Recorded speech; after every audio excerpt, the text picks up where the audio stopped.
पाकिस्तान का 6-7 लाख यूथ पाकिस्तान को छोड़कर बाहर चले गई है। अगर वो हमारे जिस्मों को आज़ाद भी कर दें तो कम से कम हमारे जहनों के ऊपर उनका गलबा ज़रूर रहे। करिकुलम को अपडेट करने के लिए क्या क्या रिक्वायरमेंट्स हमें चाहिए? हो ये रहा है हमारे साथ कि हमारी चीज़ों को कंडेम किया जा रहा है। ये कैसे मुमकिन है? आप इसको जस्टिफाई कैसे करेंगे? और ये कोई बड़ा मुश्किल काम नहीं है। मैं ना जॉब नहीं करना चाहता। कहते अच्छा ओके, लेकिन मैं आपसे ये कहूँगा कि भले सब्ज़ी की एक रेडी लगा लो, लेकिन अपने आप को इस फील्ड में फेंको तो सही कि मैंने कंपटीशन के मैदान में उतरना है। अपनी नीयतों को दुरुस्त करें, अपने मुल्क के लिए कुछ करने का जज्बा रखें।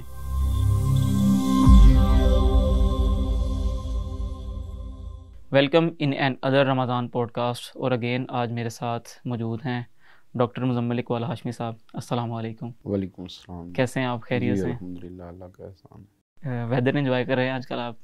आप तो अक्सर ट्रैवलिंग के अंदर रहते हैं, तो कैसे मीट करते हैं वेदर को आप? वेदर को बस आजकल इस तरह से मीट कर रहे हैं कि बारिश बरस रही है, सड़कें टूटी हुई हैं, अल्लाह अकबर। और जो है ना जी, जिग जैग करते हुए सफ़र चलता है। अच्छा, माशाल्लाह, बड़ा मज़ा आता है। सही। क्योंकि आम तो रूटीन में बसाओं का लंबे सफ़र में बंदा सो जाता है, लेकिन ये बारिश वाला जो सफ़र है ना, ये आपको जगा के रखता है। और कौम को वैसे भी बेदार रहने की ज़रूरत है। बिल्कुल, इस वक्त तो बहुत बेदारी की ज़रूरत है। आज इंशाल्लाह डॉक्टर साहब हम बात करेंगे एजुकेशन के ऊपर। बेसिकली जो पाकिस्तानी एजुकेशन है उसके ऊपर हम बात करेंगे। तो इस सब के अंदर मैं सबसे पहले, हम एजुकेशन के ऊपर डिस्कशन करने से पहले हम स्टार्ट यहाँ से लेते हैं कि पिछले साल के अंदर 2022 और मिड 2023 अभी आने वाला है, इस सब के अंदर ना कोई पाकिस्तान का 6-7 लाख यूथ पाकिस्तान को छोड़कर बाहर चले गई है।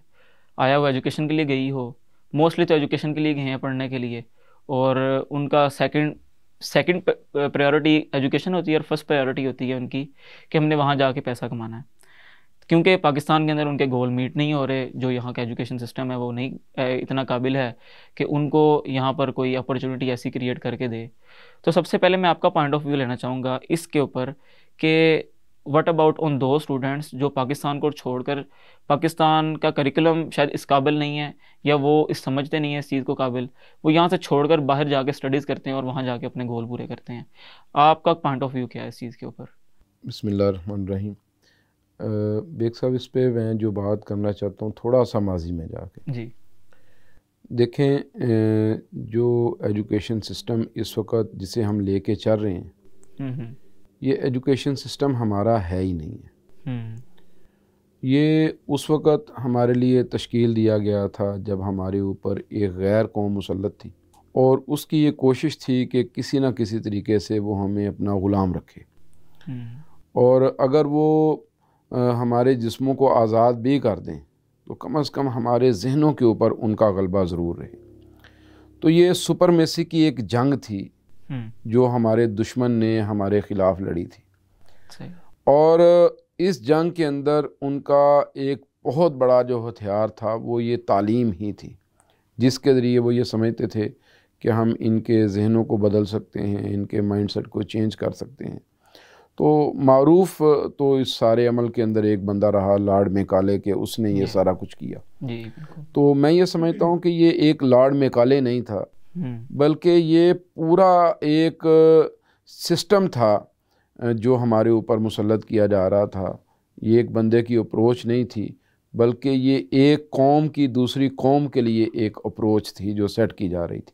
तो पाकिस्तान 1947 में बना। पाकिस्तान बनने के बाद जो हालात बने, जो कैफियत बनी, वो ये थी कि ज़रूरत तो इस अमर की थी कि हम बिल्कुल अपना एक अलग से एजुकेशन सिस्टम तरतीब देते और फिर हम अपने उस सिस्टम के तहत आगे बढ़ते। लेकिन बदकिस्मती के साथ हम कुछ ऐसे हालात से दो चार रहे जो गैर मामूली थे जी। और शायद उन हालात के अंदर हम बहुत सारी चीज़ें सोचने के और समझने के काबिल नहीं हो सके, और उन्हीं में से एक चीज़ वो हमारा ये जो तालीम का सेक्टर है वो भी है।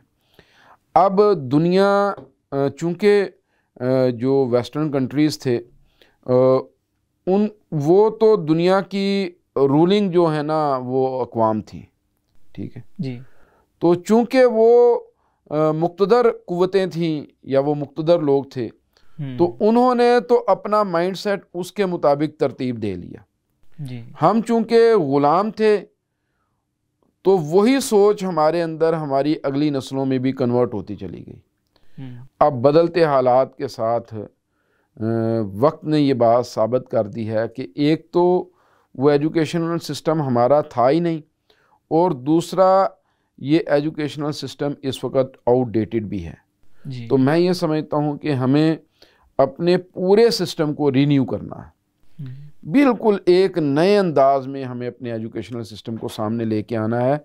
अगर हम ये तरतीब नहीं लगाएंगे तो किसी सूरत भी हम दुनिया को मीट नहीं कर सकेंगे। और ये तो हो सकता है कि आपके इस एजुकेशनल सिस्टम से कुछ अच्छे जॉब होल्डर्स पैदा हो जाएं, लेकिन ये नहीं हो सकता कि आपके इस एजुकेशनल सिस्टम से दुनिया में कंपीटेटर पैदा हो जाएं जो दुनिया के इस कंपटीशन के माहौल में आपको दुनिया को लीड करने के लिए वो आपकी मदद कर सकें। मैं ये समझता हूँ कि ये चीज़ है, तो हमें अपने एजुकेशनल सिस्टम को बदलना चाहिए। ये जो हमारे बच्चे आप कह रहे हैं कि बाहर जा रहे हैं, इसकी तो बहुत सारी वजूहात हैं, सिर्फ एक ये वजह नहीं है कि हमारा एजुकेशनल सिस्टम आउटडेटेड है।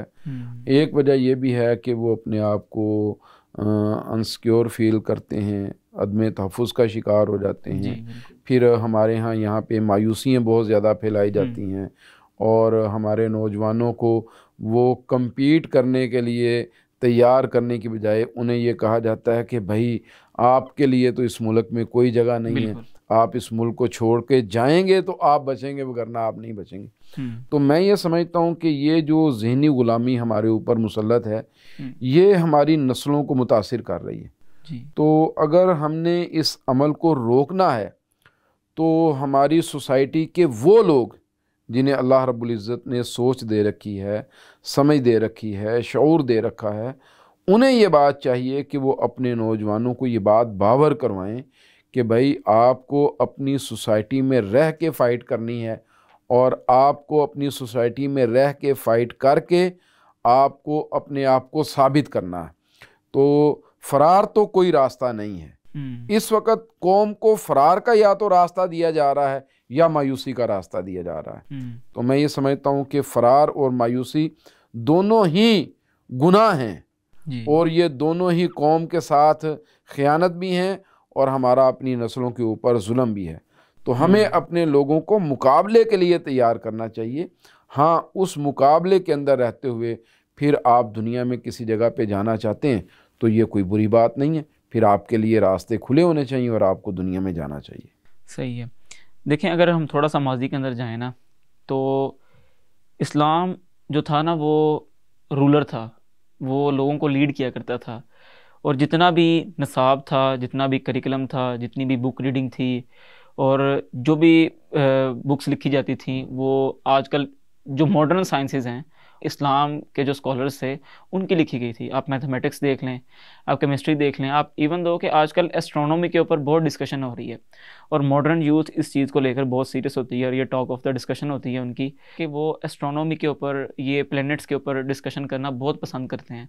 इवन दो कि मैं कुछ अपने ऐसे दोस्तों को भी जानता हूँ जिन्होंने AO लेवल्स किया और इसके बाद वो किसी अच्छी यूनिवर्सिटी में गए जो उनके स्टैंडर्ड की यूनिवर्सिटी थी, और वो बाकायदा अपने सेशंस के अंदर जब वो लाइव वगैरह जाते हैं या अपने डिस्कशन करते हैं तो वो एस्ट्रोनॉमी को डिस्कस करते हैं। लेकिन अनफॉर्चुनेटली जो हमारे बच्चे यहाँ से बाहर जाते हैं ना, उनको शायद ये भी बावर नहीं करवाया जाता कि हम वर्ल्ड रूलर थे, हमें ये पढ़ाया, हमारे करिकुलम के अंदर ना कुछ ऐसे खला मौजूद हैं जो हमारी तारीख़ को प्रॉपर तरीके से ऊपर आने नहीं देते। जिस तरह आपने पहले बात की लॉर्ड मैकाले की, ज़ाहिर बात है जब आपने अपना निसाब छोड़कर किसी और का निसाब पढ़ना है तो वो आपको अपना निसाब पढ़ाएगा, वो आपको अपने मुताबिक लेकर चलेगा, और जब आप उसके मुताबिक चलेंगे तो आप किस तरीके से वर्ल्ड रूलर बन सकते हैं, इवन दो आपका ख्वाब है वर्ल्ड रूलर बनने का। तो मैं इस चीज़ के ऊपर भी डिस्कशन करना चाहता हूँ कि जो हमारा आउटडेटेड करिकुलम है और हमें इसको करिकुलम को अपडेट करने के लिए क्या क्या रिक्वायरमेंट्स हमें चाहिए ताकि हमारा जो नौजवान है वो इस मुल्क के अंदर रह के हम इसको कम्पीट कर लें। देखें, एक मिडिल क्लास बच्चा, उसके पास इतने पैसे नहीं हैं, वो 20-25 लाख 30-35 लाख लगा कर लोगों से उधार वगैरह पकड़ कर वो एक एजुकेशन के लिए, हायर एजुकेशन के लिए जाता है बाहर, और फिर वो वहाँ से कमाता है और वो वापस भेजता है पैसे। तो जिसके पास ये सब कुछ नहीं है, उनके लिए अप्रोच हमारी क्या होनी चाहिए? क्या हम उनको ऐसे ही छोड़ दें, या जिस तरह आपने पहले बताया कि मायूसी फैलाई जा रही है, वो एक तबका जो मायूसी फैला रहा है, इन सब के अंदर हमारा क्या किरदार होना चाहिए? हम उनको कैसे लीड कर सकते हैं? देखिए, मैं ना इस पे आपसे एक बात कहना चाहूँगा कि पहली बात तो ये है कि जिन चीज़ों में हमें बदलाव की ज़रूरत है, तब्दीली की ज़रूरत है, उनमें सबसे पहली चीज़, अव्वलीन जो हमारी तरजीह होनी चाहिए, वो होनी चाहिए जिसने हमारी नस्ल नौ के ज़हनों को तैयार करना। अच्छा, होता क्या है? होता ये है कि हमारे यहाँ कुछ लोग, ख़ास तौर पे आजकल के माहौल में जब हमारे मुल्क की सियासत सारी डिस्टर्ब है और लोगों में एक मायूसी है और हर बंदा वो किसी दूसरे पे इल्ज़ाम धर के वो इस बात की कोशिश में है कि ख़ुद को बरी ज़िम्मा कर ले, ख़ुद को ये बात साबित करे कि मैं तो बहुत अच्छा रहा और बाकी सब के सब गलत रहे, लिहाजा दुनिया सिर्फ मेरे साथ चले। ये एक रवैया इस वक्त हमारी कौम के अंदर ये इस वक्त मौजूद है जी। इस सारे माहौल में, इस सारी कैफियत में, इस सारे सिनेरियो के अंदर हमें ये बात देखनी है कि हमारे साथ हो क्या रहा है।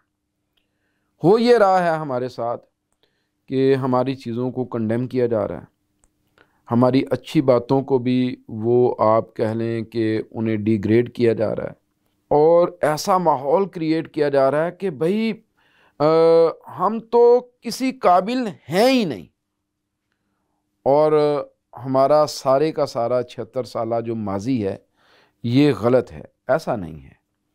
मैं ये समझता हूँ कि हमारी बहुत सारी अचीवमेंट्स भी हैं जी, और अगर हम अपने आगाज़ को देखें तो आज हम बहुत आगे खड़े हैं उस एतबार से जब हमने अपने इस मुल्क का आगाज़ किया था और हम शुरू हुए थे।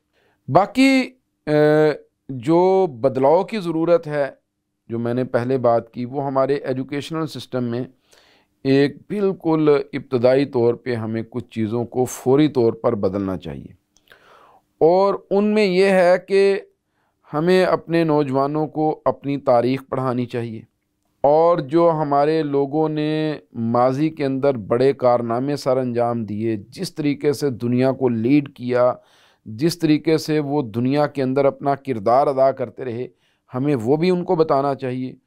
और उसके साथ साथ हमें इस वक्त ये भी अपने लोगों के सामने रखना चाहिए कि भाई हमने कितनी मेहनत की, हमने कितनी तगोदो की, और जब दुनिया के पास ये जदीद साइंस नहीं थी तो इस साइंस के इस सारे अमल को सामने लाने के लिए, इस सारी रिसर्च को सामने लाने के लिए जो हमारे आबाओ अजदाद थे, उन्होंने कैसे बेसरो सामानी की कैफियत में बग़ैर वसाइल के उन्होंने काम किया और फिर बिला आखिर वो विन करने में कामयाब हुए। पहले तो ये है कि हम अपनी नस्लों को इस एतबार से तैयार करें।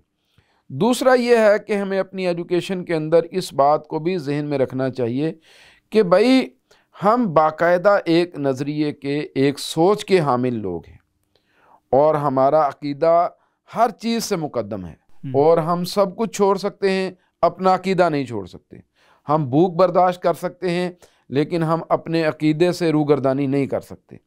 हम प्यासे रह सकते हैं लेकिन हम जो हमारे ऊपर अल्लाह रब्बुल इज़्ज़त के अहकामात हैं, हम उनको छोड़ के किसी और सिमत में नहीं जा सकते। तो ये बात हमें अपनी नस्ल नौ को दूसरी ये बावर करवानी चाहिए कि भाई हमारा अकीदा, हमारा नज़रिया, हमारी सोच ये हर चीज़ से मुकद्दम है, और हम दुनिया में भेजे भी इसी मकसद के लिए गए हैं। तो इसके साथ फिर हमें अपना जो एजुकेशनल सिस्टम है उसको देखना चाहिए। हमारा एजुकेशनल सिस्टम वो रहा जिसे हम कहते हैं ना रट्टा सिस्टम। बिल्कुल ठीक है, उसमें रिसर्च नहीं थी, उसमें आप कह लें कि डेवलपमेंट का काम नहीं था, उसमें लोगों को नित नई चीज़ें सीखने के लिए नहीं मिल रही थी। आई थिंक जो एफएससी आपने की है वही मैंने की है। देखें, आप एफएससी की बात ना करें, मैं कहता हूँ कि इवन कि आप यूनिवर्सिटी लेवल तक चले जाएं। बिल्कुल ठीक है, आप पीएचडी की स्टडी को देख लें जी, तो अगर आपके जो रिसर्च के अदादो शुमार हैं वो आपकी पिछली रिसर्च से थोड़े से डेविएट होते हों और आगे पीछे होते हों, तो वो फौरी तौर पे आपसे कह दिया जाता है कि भाई नहीं, इसको आप साबका के मुताबिक करके लेके आए। ठीक है, ये कैसे मुमकिन है, आप इसको जस्टिफाई कैसे करेंगे? सही। तो ये चीज़ें हमारे एजुकेशनल सिस्टम के अंदर ये मौजूद हैं, और नीचे से लेके ऊपर तक कितना तवील एजुकेशनल सिस्टम है कि मेरा ख्याल है कि हमारा एक जो नौजवान जो उसकी बेहतरीन एज है, वो अपनी सारी ये जो ज़िंदगी है, एनर्जेटिक जो लाइफ है, वो तालीमी इदारों के बंद कमरों में गुजार के वो अपने आप को फारिग कर लेता है। बिल्कुल ठीक है। और उस दौरान हालांकि होना तो ये चाहिए था कि हमारे नौजवान की बरवक्त शादी होती और फिर उसके बाद वो अपनी ज़िम्मेदारियों से आगाह होता, वो कंपटीशन के मैदान में उतरता, वो जाके दुनिया को लीड करने की अपने अंदर जो सलाहियत थी उस सलाहियत का इजहार करता। तो ये आप कह लें कि हमारे एजुकेशनल सिस्टम में ये सारे खला मौजूद हैं, और हमें अपने एजुकेशनल सिस्टम को नए सिरे से मॉडिफाई करना चाहिए और उन चैलेंजेस को भी सामने रखना चाहिए जो बहैसियत कौम हमें दरपेश हैं। हमारे मुल्क के जोग्राफिया की वजह से जो चैलेंजेस हमें दरपेश हैं, इन सारी चीज़ों को सामने रख के फिर हमें अपनी एजुकेशन को तरतीब देना चाहिए। जब इस तरीके से हम एजुकेशन को तरतीब देंगे तो असद भाई आप यकीन जानें हमारे बहुत सारे मसाइल बहुत सारे कम वक़्त के अंदर वो हल होना शुरू हो जाएंगे, और हमारी नस्ल नौ उसके अंदर ये करज पैदा होगी कि भाई हम कुछ कर सकते हैं। तो हमें अपना अकीदा भी मद्देनज़र रखना है, अपनी तारीख़ भी मद्देनज़र रखनी है, और जदीद दौर के अंदर जो तालीम को हमारे अंदर एक शऊर पैदा करना चाहिए, हमें जदीद दौर के इस शऊर को भी अपनी तालीम के ज़रिए अपनी नस्ल नौ तक मुंतकिल करना है, और उनके अंदर ये जुर्रत पैदा हो कि वो कंपटीशन के मैदान में उतरें, वो रिसर्च एंड डेवलपमेंट का काम करें, और वो दुनिया में अपने आप को साबित करें कि भाई हम कुछ कर सकते हैं। और ये कोई बड़ा मुश्किल काम नहीं है। आज आप माहौल दे के देखें, इंशाल्लाह साल 2 साल 3 सालों के अंदर आपके छोटे छोटे बच्चे, ठीक है जी, जिन्हें आप इस वक्त कहते हैं कि ये 6 क्लास के हैं 7th क्लास के हैं, वो आपको रिज़ल्ट देंगे। और माजरत के साथ हमारा एक अलमिया यहाँ पर यह भी है कि हमारी एजुकेशन हमारी अपनी ज़ुबान में नहीं है। हम ये समझते हैं कि अगर हम इंग्लिश सीखेंगे और हमारी एजुकेशन इंग्लिश के अंदर होगी तो फिर ही हम जाके कामयाब हो सकते हैं, वगरना नहीं। लेकिन अगर आप दुनिया की अक़वाम को देखें, कोई दुनिया की तरक्की याफ्ता कौम ऐसी नहीं है जिसने किसी दूसरे की ज़ुबान के अंदर एजुकेशन हासिल करके तो उसने तरक्की की है। सही। मैं इसी चीज़ के ऊपर करिकुलम के ऊपर थोड़ी सी और डिस्कशन आगे बढ़ाते हैं। जब मैं कॉलेज के अंदर था और I was ending my FSc, तो बाकायदा जिस कॉलेज से मैं पढ़ा हूँ वो एक प्राइवेट कॉलेज था और that was the 2nd rank college in Faisalabad. और उसके जो टीचर्स थे वो 1st रैंकिंग में थे, क्योंकि उन्होंने 1st रैंकिंग वाले कॉलेज को छोड़कर 2nd रैंक का कॉलेज अपनी खुद एम्पायर बनाई। और बाकायदा हमें वहाँ पर जो मोटिवेशनल स्पीकर्स या काउंसलिंग के लिए लोग आया करते थे, जो हमारे टीचर्स आया करते थे, वो हमें बताया करते थे कि बच्चा अगर तुम्हारे एफएससी में से अच्छे नंबर ना आए तो तुम्हारा इंजीनियरिंग में दाखिला नहीं है, और अगर तुम्हारा इंजीनियरिंग में दाखिला नहीं है your life is flop, you are ended there, आप वहीं पर बंद हो जाएंगे। मतलब दुनिया इमर्जिंग टेक्नोलॉजीज़ की तरफ जा रही है, दुनिया आईटी के मैदान के अंदर आगे बढ़ रही है, दुनिया आजकल ब्लॉकचेन को एक्सप्लोर कर रही है, और हम वो एफएससी वाले वो पायलट इंजीनियर और ये वाले इन चीज़ों के अंदर फंसे हुए हैं। और जब मैं यूनिवर्सिटी गया ना तो मेरे वाले साहब भी गवर्नमेंट सर्वेंट है, तो उन्होंने ना मुझे कहा कि बेटा देखो कोई ऐसी फील्ड तलाश करना कि मैं तुम्हें ना एडजस्ट करवा सकूं वहाँ पे। मैंने उनको बताया कि मैंने कहा मेरा ना माइंडसेट थोड़ा सा और है। वो थोड़े से ना गुस्से के अंदर भी आए। गुस्से में आए, कहते तुम्हारा क्या माइंडसेट है? मैं कहा मैं ना जॉब नहीं करना चाहता। कहते अच्छा ओके। कहते फिर तुम क्या करना चाहते हो? मैं कहा मैं ना किसी आईटी की फील्ड में जाना चाहता हूँ, तो मैं ये चाह रहा हूँ कि देखें हमारा ख़ानदान पीछे से ही गवर्नमेंट सर्वेंट, कोई आर्मी के अंदर है, कोई किसी और अदारे के अंदर गया हुआ है, लाइक गवर्नमेंट के अदारों में सारे फैले हुए हैं। तो मैं एक खुद से कुछ करना चाहता हूँ, ताकि आप मुझे इजाज़त दें मैं अपनी स्टडीज़ को खुद से इसको कैरी करूँ और मैं अपना जो कैरियर का इंतखाब है वो मैं खुद करूँ, मैं देख रहा हूँ, मुझे सेंस है, मैं दुनिया को देख रहा हूँ, वो दुनिया कैसे आगे बढ़ रही है। अगर हम इन्हीं तरीकों के ऊपर है तो हम तो आगे नहीं बढ़ सके। चले, उन्होंने मुझे इजाज़त दी, मैंने आईटी के अंदर एडमिशन ले लिया। आईटी मैंने एंड की, और जब मैं अपनी आईटी एंड कर रहा था और that was the peak of corona, और मेरे जो सुपरवाइज़र थे उन्होंने मुझे कहा कि हमने through out the syllabus, computer की एक लैंग्वेज है पाइथन उसे कहते हैं, डेवलपिंग की ना, हमने वो पढ़ी नहीं थी, उसका इंट्रोडक्शन तक, मतलब PYTHON के स्पेलिंग भी नहीं किसी टीचर ने आकर पढ़ाए थे हमें। तो वो मुझे कहते कि आपने ना, आपका प्रोजेक्ट ना पाइथन के अंदर होना चाहिए। Python is something like AI, ML, DL, machine learning, deep learning, बड़ी एक एडवांस टेक्नोलॉजी है। पाकिस्तान में तो अभी बहुत बहुत रेयर है, बहुत रेयर है। तो इवन दो कि हमें जो प्रोजेक्ट्स वगैरह भी जो करने के लिए मिलते हैं वो भी फ़ॉरेन के प्रोजेक्ट्स मिलते हैं, पाकिस्तान के प्रोजेक्ट्स नहीं आते हैं। अच्छा, मैंने कहा ठीक है, ओके। आप इमेजिन करें, मैंने 20 से 25 दिनों के अंदर पाइथन सीखी। पाइथन सीख कर और अगले 10-15 दिनों के अंदर एक प्रोजेक्ट उनको सबमिट करवाया, और दैट वाज द ऑटो, मतलब वो था कि आपने फेस डिटेक्ट करना था, और फेस डिटेक्ट करके मशीन लर्निंग के ज़रिए से वो प्रोजेक्ट आपको बताया था कि यू आर अ मेल और अ फीमेल और आपकी एज क्या है। तो वो मुझे कहते हैं कि बेटा इसका क्या फ़ायदा है। मैं जब उनके पास वो प्रोजेक्ट ले गया, कहते हैं सर इसका क्या फ़ायदा है। मैं कहा सर मशीन डिटेक्ट करेगी, देखें अभी कोरोना चल रहा है और ये पीक आवर्स हैं आजकल, जो जितने भी डॉक्टर्स हैं वो कंसल्टेंसी देते हैं आपको ऑनलाइन, वो फॉर्म फिल करना, ये चीज़ बताना, वो चीज़ बताना। इवन दो आप हॉस्पिटल में भी चले जाएँ अगर इस सिस्टम का वहाँ पे अप्लाई कर दें तो क्या ख्याल है आपका, इसका वहाँ फ़ायदा नहीं होगा। कहता है यार इसका लोगों को क्या फ़ायदा है, ये तो तुमने क्या किया है इसके अंदर। मैं कहा सर मशीन मशीन कर रही है, मैंने आपको मशीन लर्निंग का एक प्रोजेक्ट दिया, मशीन डिटेक्ट करेगी। कहता है यार वो तो देख के पता चल जाता है। पंजाबी में उन्होंने कहा कि क्या है ये बंदा। मैं कहा ठीक है सर। मैं कहा सर फिर आप सजेशन दें, और आप भी डॉक्टर, PhD स्कॉलर हैं, डॉक्टर हैं, और आपको भी पता है जब स्टूडेंट खुद कहता है ना टीचर को कि सर आप सजेशन दें, तो इसका मतलब है वो अपने सर पे कुल्हाड़ी मार रहा है कि टीचर ने बहुत बड़ी कोई एक ऐसी उनको चीज़ बता देनी है कि जो उससे नहीं होगी, और टीचर को भी वो नहीं आती होगी। आई एम सॉरी टू से कि पाकिस्तान के जो टीचर्स भी हैं, अगर हम अपना करिकुलम चेंज भी कर दें तो शायद वो एडवांस टेक्नोलॉजी से उतने मुतारिफ नहीं है जितने उनके स्टूडेंट, उनको इंट्रोडक्शन है इन चीज़ों का। उन्होंने मुझे ना एक एग्रीकल्चर के प्रोफेसर थे, उनके पास भेज दिया कि जाओ उनके साथ ना कुछ डिस्कशन करो। उन्होंने कहा कि आज तक ना हमारी यूनिवर्सिटी में ये रिसर्च नहीं हुई, और रिसर्च ये है कि आपने राइस का लीफ लेना है, आपने उसकी तस्वीर खींचनी है, आपका सिस्टम ऐसा होना चाहिए कि आप वो बता दें कि इसको बीमारी क्या है। मैं कहा ठीक है सर मैं करूँगा। एक लाइब्रेरी यूज़ होती थी, हमने वही लाइब्रेरी यूज़ की पाइथन की, तो हमने करके ना वो चीज़ बना के लेके चले गए। हम वो चीज़ बना के लेके गए हैं।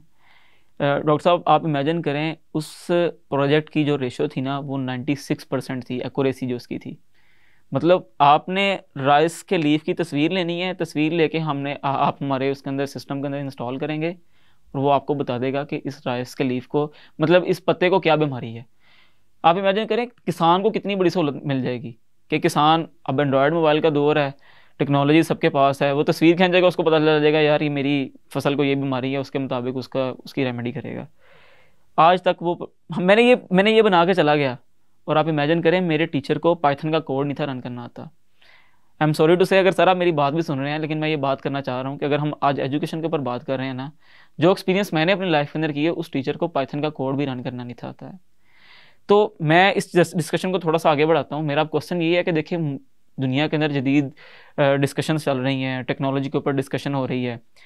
पाकिस्तान का निसाब पढ़ा हुआ कोई भी ऐसा बच्चा इंटरनेशनल कॉन्फ्रेंसेस में जाकर वो कोई ऐसी चीज़ बताने के काबिल ही नहीं है, और ना वो एक ऐसा इंटरनेशनल प्रोजेक्ट बना सकता है।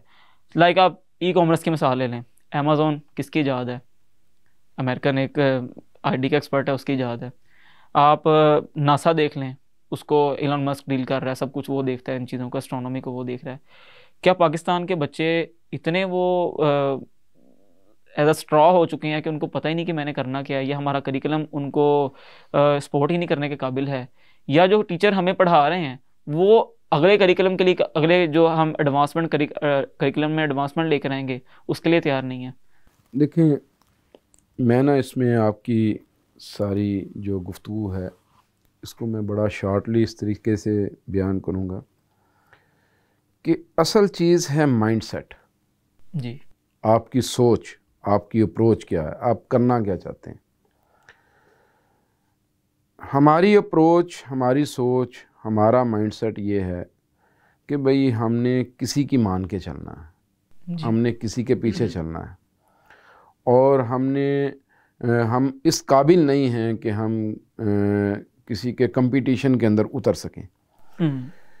इस माइंडसेट ने हमारी नस्लों को मुतासिर किया है, फील्ड सिलेक्शन भी नहीं है, और इस माइंडसेट ने ही हमारे लिए सारे मसाइल क्रिएट किए।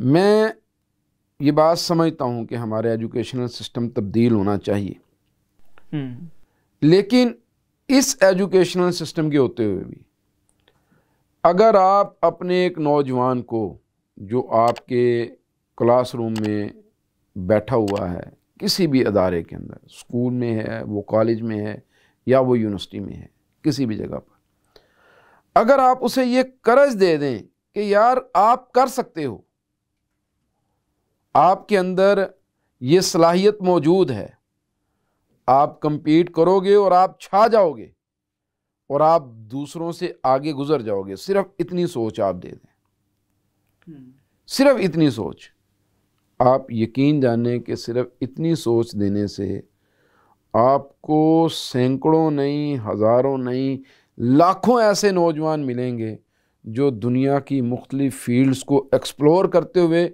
और उनमें अपना एक किरदार अदा करते हुए आपको नज़र आएंगे। मसला माइंडसेट का है, मसला सोच और अप्रोच का है। हमें सोच क्या दी जाती है? जिस तरह अभी आपने कहा कि आपके वालिद मोहतरम ने आपसे कहा कि भाई आपने जॉब करनी है, हमें सोच ये दी जाती है कि भाई आपने कमाई करनी है, अच्छा पैसा कमा के एक अच्छा घर बनाना है जी, और फिर आपने अपने लिविंग स्टैंडर्ड को अपने अजीज़ो कारब, अपने रिश्तेदारों से थोड़ा ऊपर लेके जाना है। हमें टोटल जो अप्रोच और सोच है वो ये दी जाती है।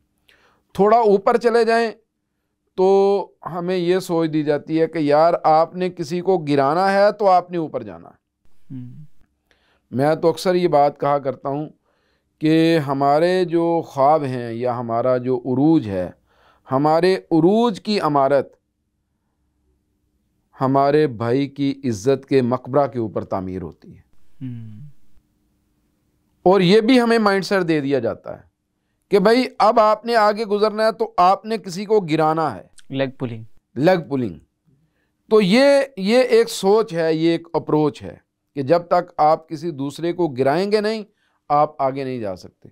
मैं ये समझता हूँ कि हमारे लोगों को, हमारी नस्ल नौ को इस वक्त ये सोच देने की ज़रूरत है कि यू कैन डू और यू कैन विन। आप कर सकते हो और आप जीत सकते हो, and you are only to do, और बिल्कुल, और आप ही कर सकते हो। बस ये है कि उन्हें कहा जाए कि भाई आप एक्सप्लोर करो अपने आप, किस फील्ड में एक्सप्लोर करना चाहते हो। तो ये माइंडसेट इस वक्त देने की ज़रूरत है। माजरत के साथ हमें सोच जो दी जा रही है, हमें फ़िक्र जो दी जा रही है, वो सोच और फ़िक्र है आप कह लें कि बड़ी ही मायूसी में गिरी हुई। और हमें जो पोर्ट्रेट किया जा रहा है हर जगह पे, हमारी सोसाइटी को, हमारे मुल्क को, हमारे माशरे को, वो एक नाकाम रियासत, एक नाकाम स्टेट के तौर पे पोर्ट्रेट किया जा रहा है। हालांकि मेरा ये ख्याल है कि हम बड़े तूफ़ानों में से गुजरे हैं जी। पाकिस्तान बनते ही इंडिया ने हमारे कश्मीर पे कब्ज़ा कर लिया और एक जंग का हमें सामना करना पड़ा। फिर वो आप कह लें कि मुसलसल हमारे वजूद पर हमलावर होता रहा। 65 की जंग उन्होंने लड़ी, फिर उन्होंने मशरकी पाकिस्तान में मुक्ति बाहिनी को खड़ा किया, मुजीब को साथ लिया और इनको साथ लेके उन्होंने एक ऐसा माहौल क्रिएट किया कि जिसके ज़रिए उन्होंने हमारी कौम को हमारे ख़िलाफ़ खड़ा कर दिया। और आज हमारे बच्चों को तो ये बताया जाता है कि भाई शायद पाकिस्तानी फ़ौज ने वहाँ पे जुल्म किया था। हालांकि इस सारे अमल के पीछे रूस था, इंडिया था, और जो हमसे बहैसियत रियासत गलती हुई कि हमारा सारा तकिया वो अमेरिका के ऊपर था, तो हम उसके ऊपर रिलाई करते रहे और उसने भी एंड टाइम पे हमें छोड़ दिया। फिर उससे आगे चलें तो हमें एक और बड़े ख़तरनाक कंपटीशन का सामना था, और वो था कि रूस अफ़गानिस्तान में आके बैठ गया। इसी तरह मुसलसल हम हालत जंग में रहे। अभी भी हमने दहशत गर्दी के ख़िलाफ़ एक बड़ी तवील जंग लड़ी। तो ये जंगें हमारे ऊपर मुसल्लत होती रही हैं, ना चाहते भी हमें इनके अंदर कूदना पड़ा है। तो मैं ये समझता हूँ कि हमने बड़ी अचीवमेंट्स हासिल की हैं। हमने इस सारे अमल के अंदर अपनी कौम के लिए, अपने मुल्क के लिए बड़े आप कह लें कि नई रास्तों को एक्सप्लोर किया है। लेकिन हमसे गलतियां भी हुई हैं, और उन गलतियों में सबसे बड़ी बेग साहब जो गलती है वो मायूसी वाली गलती है, नाउमीदी वाली गलती है कि हमने अपनी नस्लों को ये बताया कि भाई आप किसी काबिल नहीं। तो मैं ये समझता हूँ कि इस मायूसी की फ़ज़ा को ख़त्म कर दें। आप इंशाअल्लाह चंद ही कुछ ही अरसे के बाद आप ये बात देखेंगे कि आपके अंदर बड़े बड़े ऐसे कंपीटेटर्स पैदा होंगे जो एलन मस्क और जनाब इस तरह के बड़े बड़े लोगों को कम्पीट करने वाले होंगे। डॉक्टर साहब, वो पैदा नहीं होंगे, वो हमारे अंदर मौजूद हैं। आप इमेजिन करें, मैं जब आईटी की किसी नहीं, मैं देखिए, मैं यही कह रहा हूँ कि सिर्फ माहौल देने की ज़रूरत है। बिल्कुल यही आपकी बात है। अब जब भी किसी आईटी की मीटिंग के अंदर बैठते हैं ना, वो ऐसा ऐसा मशवरा निकाल कर लेकर आते हैं ना। आप इमेजिन करें कि अगर किसी सरमायादार के सामने वो मशवरा रखें ना, उसको सिर्फ ये बता दें कि सर आपको इतने % प्रॉफिट हो जाएगा इस प्रोडक्ट के ऊपर, तो मैं देखता हूँ वो कैसे नहीं इस चीज़ के अंदर इन्वेस्ट करता। मसला ये है कि हमें गाइडेंस ही कंप्लीट नहीं दी जा रही है। हमें एंटरप्रेन्योरशिप पढ़ाई जाती है, लेकिन उसकी इम्प्लीमेंटेशन नहीं पढ़ाई जाती है। देखें, यूनिवर्सिटी का जो तालिब इल्म होता है वो तो एक प्रैक्टिकल करने जाता है यूनिवर्सिटी के अंदर जी। थ्योरी तो बहुत पहले से कंप्लीट हो चुकी होती है। अब उसने यूनिवर्सिटी के अंदर जाके प्रैक्टिकल करना है। जब वो प्रैक्टिकल अपना ही कंप्लीट नहीं कर पाता, या यूनिवर्सिटी इस काबिल नहीं है कि उसको प्रैक्टिकल दे पाए, तो वो कैसे इस वर्ल्ड को कम्पीट करेगा। और हम इस डिस्कशन को थोड़ा सा आगे लेकर जाते हैं। एक ना माइंडसेट है जॉब वर्सेस बिजनेस माइंडसेट। तो मैं सबसे पहले आपको एक छोटी सी स्टोरी बताता हूँ। वो स्टोरी ये है कि जब हम कॉलेज के अंदर ही थे, तो जहाँ पर हमें ये तलकीन की जाती थी ना कि अगर तुम्हारे अच्छे नंबर नहीं आए तो तुम्हारा इंजीनियरिंग में दाखिला नहीं है, वहाँ पे मैं ये तलकीन की जाती थी कि तुम्हें अच्छी जॉब भी नहीं मिलेगी अगर तुम किसी और फील्ड में चले जाते हो। तो पाकिस्तान के अंदर क्या सिर्फ 3 फील्ड्स ही रह गई हैं, या पाकिस्तान के अंदर जो नई टेक्नोलॉजीज़ है उनका कोई किरदार नहीं है, या वहाँ पर हम अपना क्या हमारा आज का नौजवान वहाँ पर अपनी सलाहियतों को क्यों नहीं इस्तेमाल कर पाता? देखें, आपकी इस बात को ना मैं बड़ा डिफरेंटली इसका जवाब दूंगा। फील्ड्स बेशुमार मिल जाएंगी आपको, जॉब भी एक फील्ड है, जॉब ना हो तो कैसे इतना बड़ा सिस्टम चले। बिल्कुल इसी तरीके से कारोबार भी एक फील्ड है, वो ना हो तो जो लोग जॉब कहाँ पे करें, ऑब्वियसली। अच्छा, इसी तरीके से आईटी भी एक फील्ड है कि आप घर बैठे सारी दुनिया के साथ ट्रेड करें, सारी दुनिया को आप गाइड करें, सारी दुनिया के साथ आप डील करें। 3 चीज़ें, यानी जॉब भी हो सकती है, आपका कारोबार भी हो सकता है, आप इनफरादी तौर पे आईटी के किसी मैदान में आगे भी जा सकते हैं। ये सब कुछ आपके लिए ये चीज़ें अवेलेबल हैं, आप ये कर सकते हैं। लेकिन मैं फिर यहाँ पे आऊँगा इस चीज़ के ऊपर कि क्या सिर्फ इतना काफ़ी है कि हम अपने लोगों को ये बावर करवा दें कि आपने पैसा ज़्यादा किस तरीके से कमाना है, आपने अर्निंग ज़्यादा कैसे करनी, या फिर ये है कि आप अपने लोगों को ये बताएं कि भाई आपने अपनी कौम के लिए, आपने अपने मुल्क के लिए, इसकी सलामती के लिए, इसकी तरक्की और खुशहाली के लिए आपने क्या करना है। तो मैं ये कहूँगा कि बेग साहब, सबसे पहले हमें ये माइंडसेट देना चाहिए जी, और हमें लोगों को ये बावर करवाना चाहिए और अपनी नस्लों को ये बात बतानी चाहिए कि भाई ये वक्त है, इस वक्त के अंदर आप अपनी कौम के लिए, अपने मुल्क के लिए किरदार अदा करने के लिए अब खुद को पेश करें। और जो भी आप देखें, मुल्क तरक्की करेगा, कौम तरक्की करेगी, हम सब लोग आगे बढ़ेंगे, तो आप कह लें कि हमारा जो कमज़ोर है ना उसको भी तहफ़्फ़ुज़ मिल जाएगा। लेकिन अगर इनफरादी तौर पे जैसे इस वक्त पाकिस्तान में बिलियंस के मालिक वो ख़ानदान मौजूद हैं जिनके बिलियंस डॉलर्स जिनके पास हैं, लेकिन पाकिस्तान ख़जाना खाली है। बिल्कुल। उसकी वजह क्या है कि हर बंदा सिर्फ अपनी ज़ात का सोच रहा है, वेल्थ मैनेजमेंट नहीं हाँ है। जी, नहीं, एक तो वेल्थ मैनेजमेंट नहीं है, एक नफसा नफसी और आप ये कह लें कि खुद परस्ती, ये बहुत ज़्यादा है। तो हमें इस सोच से अपने लोगों को निकालना है और बहैसियत कौम हमें अपने आप को आगे ले जाने के लिए अपनी नस्लों को तैयार करना है। सही है। हमने आई थिंक इस सारे सिनेरियो को कंप्लीट किया। अब हम बात करते हैं इसके कंक्लूजन के ऊपर। अब हमने इसको कंक्लूड करना है कि देखें, एक ऐसा लिसनर जो इस टाइम हमें सुन रहा है और उसके पास ये सब कुछ नहीं है करने के लिए, लेकिन उसके पास एक अज़म है, वो कर सकता है, और उसके पास रिसोर्सेज भी इतने ज़्यादा नहीं हैं। तो उसके लिए आपका क्या मशवरा होगा कि आप वो अपने लाइफ स्टैंडर्ड को, ऑब्वियसली जब इंसान किसी फील्ड के अंदर जाता है तो ये बात मानने वाली है कि उसके लाइफ स्टैंडर्ड चेंज होते हैं, उसका उठना बैठना थोड़ा सा किसी अच्छी कंपनी के अंदर हो जाए तो ऑब्वियसली वो अपने आप को प्रिविलेज महसूस करता है। तो उस स्टूडेंट के लिए आपका क्या मशवरा होगा? मतलब कंक्लूडिंग दिस, इस सब सिनेरियोज को मद्देनज़र रखते हुए कुछ चीज़ें हमने आइडियल डिस्कशन की, कुछ चीज़ें हमने मीडियम लेवल पर डिस्कस की, कुछ चीज़ें हमने अपर लेवल पर डिस्कस की। पाकिस्तान में मेजॉरिटी मिडिल क्लास है, तो मैं आपसे बेसिकली उसके ऊपर मशवरा लेना चाहता हूँ, और देन वी कंक्लूड इट और एंड इट, और what's your opinion on that? मैं ना आपको एक छोटी सी बात बताता हूँ। पिछले साल की बात है, मैं घर से निकला, दोपहर का वक्त था, जून जुलाई का महीना था। तो एक नौजवान सड़क के ऊपर खड़ा हुआ था शदीद गर्मी के अंदर। तो वो किसी गाड़ी के इंतज़ार में था। मैंने उसे देखा कि ये बेचारा किसी गाड़ी के इंतज़ार में, और इस वक्त यहाँ से, इस जगह से वो गाड़ी भी इस वक्त नहीं मिलेगी। तो मैंने गाड़ी रोकी और मैंने उसे कहा कि यार आ जाओ, आप मेरे साथ बैठ जाओ। तो वो मेरे साथ बैठ गया। वो आपसे अदम तो अच्छा, शिकार अच्छा, नहीं, क्योंकि इनसिक्योरिटीज होती है, गाड़ी वाला कहीं और ही लेकर मैंने उसे कहा कि यार आपने जाना है, उसने कहा जाना। मैंने कहा बैठ जाओ, वो बैठ गया। तो मैंने उससे पूछा किधर आए थे, तो उसने एक कंपनी का नाम लिया कि मैं उधर जॉब के इंटरव्यू के लिए आया था। मैंने कहा फिर जॉब मिल गई? कहता नहीं मिली। तो मायूस था वो बहुत ज़्यादा। तो मैंने कहा यार आप जॉब क्यों करना चाहते हैं? कहता मेरे पास सरमाया नहीं है। तो मैंने उसे कहा कि यार हिम्मत करोगे? कहने लगा कैसे? मैंने कहा मुझे नहीं पता इसके बाद हमारी तुम्हारी कभी मुलाकात होगी या नहीं, लेकिन मैं आपसे ये कहूँगा कि भले सब्ज़ी की एक रेडी लगा लो, लेकिन अपने आप को इस फील्ड में फेंको तो सही कि मैंने कंपटीशन के मैदान में उतरना है और मैंने कुछ गेन करना है।